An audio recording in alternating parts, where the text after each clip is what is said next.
Hey, Steeler fans, welcome back to the Steeler Wade Show. My name is Jake Wade. Thank you for joining me again. What if we don't get Joey Porter? Has anybody else been on this? You know, I've been on this bandwagon. I don't know about you, but man, I've just been like destiny. Oh, we have to get Porter, through all the things I've seen and stuff. It's like destiny. And I've always subscribed to it. I know that there's got to be a handful of you out there that's also been like that. And I started getting some, you know, with what everybody's saying and things, there's like a 50-50 chance, and I thought Steelers are all magical and we could push that 50-50 chance over the edge and it would become ours. You know, I watched a little bit of him, but I mean, I'll be honest. I know he's good in press. We run press, and I developed my disdain wholeheartedly for the Ravens because of his dad. He was just a Steeler, and I'm proud of him. Coaching now with Hines Ward, and but I just love that guy. He's one of my all-time favorite Steelers, and just the whole thought. But I'm starting to think that I don't think the NFL teams are as high on these offensive linemen as what the media is. There's a very good chance that um, you know Bears will take one, and I don't even know about Tennessee, but I keep thinking they're going to do a wide receiver. But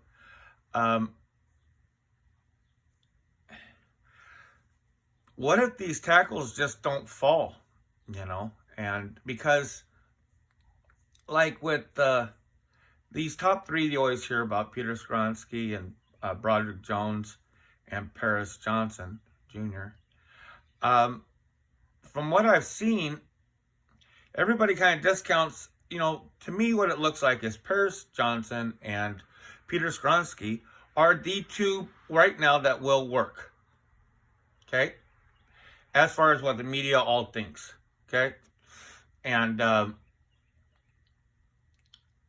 think that they're reluctantly coming around to realizing that Darnell Wright from Tennessee might end up being the best overall tackle. They put a lot of pump into Broderick Jones, but he is absolutely not ready to play professional. I mean, he would have to go, and people want to give him, they say, oh, well, he has the highest ceiling. Well, I think they're only coming up with that because of his numbers. Obviously, his numbers from his combine, pro dates, his measurables, but he's a great athlete. He can run, block, he can get up into the other levels, but he's not going to be able to handle a professional right away. No way. He's definitely not going to beat Dan Moore, and I don't think he could beat Chooks on the other side. He is a typical lineman that you would draft and that you would want to have a regular starting role in 2 years. That's who he is.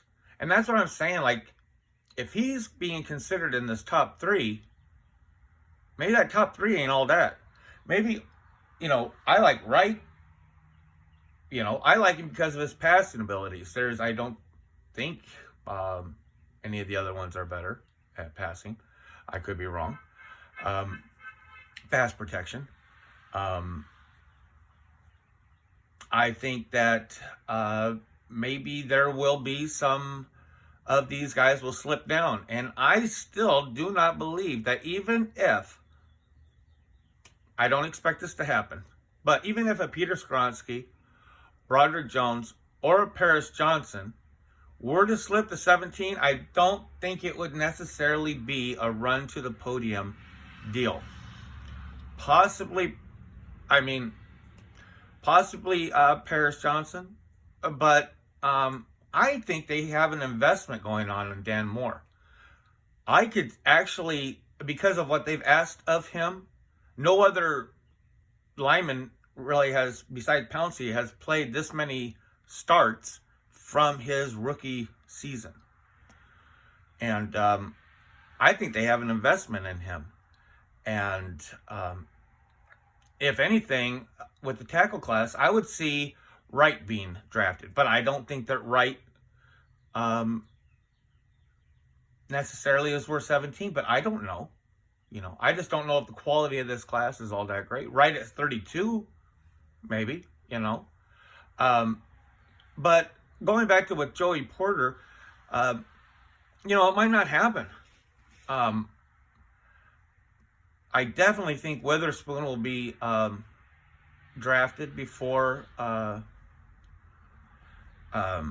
think they'll be drafted, ahead of Christian Gonzalez. I'm starting to believe that Joey Porter will probably be drafted second and Gonzalez third. Now, can you imagine Steeler fans just shitting their pants if Christian Gonzalez was available at 17 and Broderick Jones was available at 17 and then went with Brian Brise? Oh. If they love somebody, if they know this is the guy, I don't know. There's that tackle out of Northwestern.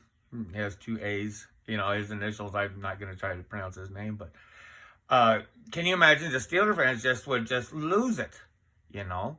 I don't think that the Steelers. We are just so set up right now.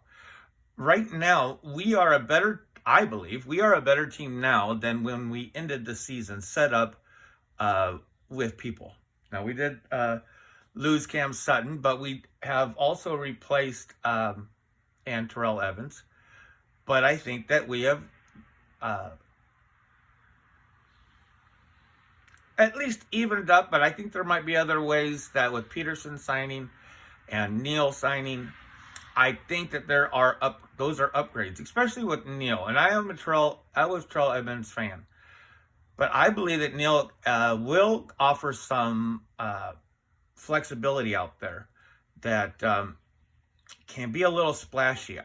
I think that the Steelers might end up doing some different things defensively. Now, I am not football IQ smart enough to understand a lot of things about defensive formations and things like that. I'm not going to try to tell you, I'm still learning and I find it interesting. Sometimes I don't have the memory for it. But I do believe that the Steelers will probably end up doing some different types of defenses. Now, I know, there's a basic 3-4 and there's a 4-3, and we say our base is this 3-4. Well, it's never like that, we run it, I guess, but it doesn't look like that. It's not real, it's whatever Steelers make up. And with the way our defense is getting set up, have you noticed that we're definitely looking more for ball hawks? We're looking for people that have a vision for getting that football. You can feel that that's the way they are going to get people that are more risk takers, I believe, in this draft. That's where I don't know which players they're going to go for, but I do believe defensively, they are going, I think defensive and offensively, but they are going to draft men that are intuitive, that see a future ahead of them as far as they trust their instincts, and they are good at trusting their instincts. Some people trust their instincts and they're, dumb as rocks, because they just don't think about things, But that's the direction I think they'll go. And I can't tell you what players, obviously, they get. I think that they are on a completely different level as far as what we can even halfway imagine with understanding what's valuable to them. And I think it's great.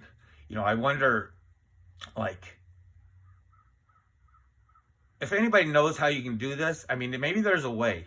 But I've always thought, like, after there's done with the draft and things, like, I'm not really sure, do the Steelers, I've seen old pictures of old draft boards, but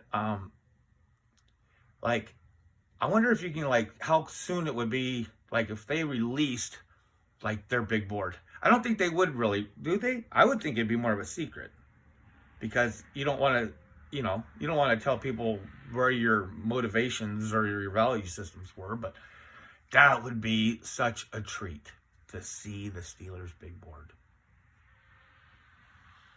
I mean, not even to know the future right now, but I'd take it even after, especially even afterwards. I don't need to know what's happening Thursday. But man, that would be neat to see how they valued all the different positions and all the defense against the offense and the positions, the wide receiver compared to the slot, compared to the outside, the value system. You know what I mean? I am, I'll be honest with you, I'm thinking that, if we don't get Porter, the class is so deep. I don't think that I would go cornerback first round if it wasn't Porter. I would like to get I want to get somebody aggressive at the line, the defensive line. And I hope the Steelers have found a couple guys that they like there too. Just because I want so much pressure coming in, that it gives these Hawks in the back, more opportunities for mistakes and rushed events, I'm looking forward to maybe, I just can't, defensive tackle. That's where I'm at with thinking if we don't go cornerback. But, who knows, maybe Jordan Addison. Sorry, guys. But I'd still like, I think it's that 32nd pick.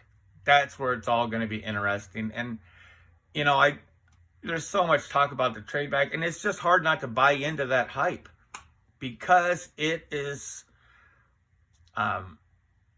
because it just fits all narratives as far as how much time and reevaluations that other teams will have. It can only go up in value, So maybe they will trade back, maybe they won't. I know that there's going to be a superstar available at 32. I know the Steelers could find or will find a superstar at 32 if they don't trade it back. There's where I could see a cornerback. There's where I could see, I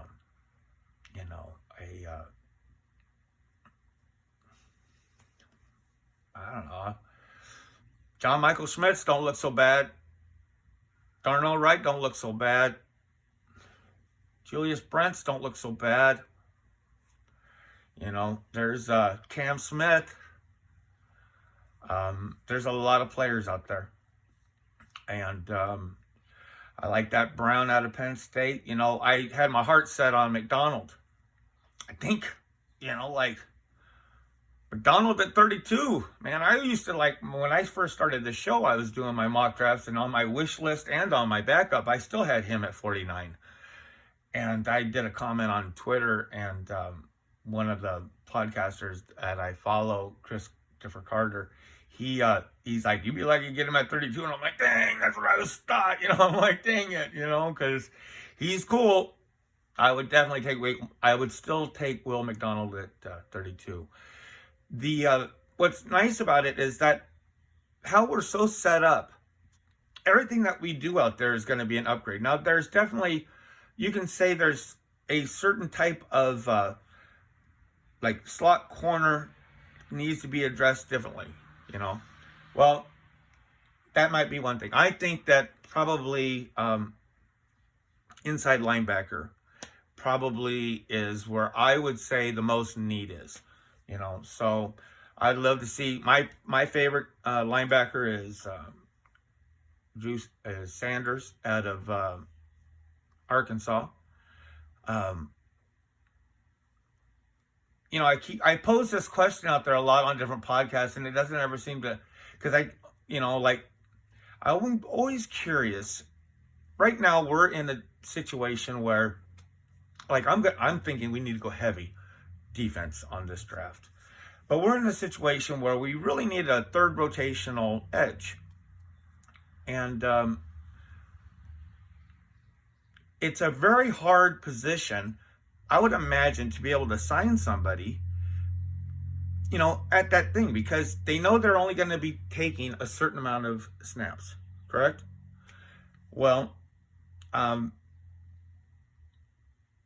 you're going to have a hard time. These guys that are up to 30 years old want to be starters. They still want to make their money, After 30 is, then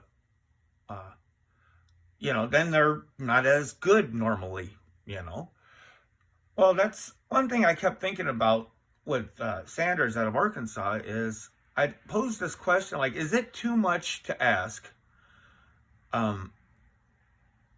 for somebody like, say, the Herbig from Wisconsin, or another, Sanders out of Arkansas?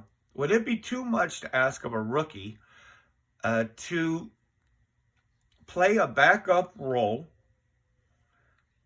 a rotational piece, as that third edge, while also learning to play like a coverage type, like with Sanders, a coverage type inside linebacker, a third down, and could the defense use different setups, for a player like that? It wouldn't be too much. And I think where it might be too much to ask, because the thing about it is now you have somebody that's going to be really on it in that position, especially that rotational piece. I think it'd be awesome for Sanders, but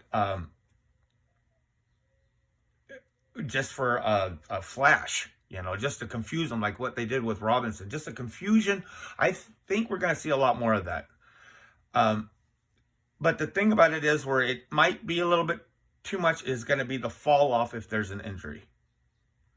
If TJ or Alex go down, now you have a rookie. You have Quincy Roche. So you have that. So that's the only.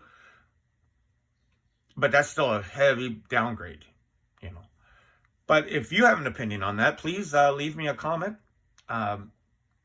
There's so many great players out there. I think the 32nd pick, with how you could just get exactly who you want. So that's the only thing that really holds me back from thinking that the Steelers are going to trade back.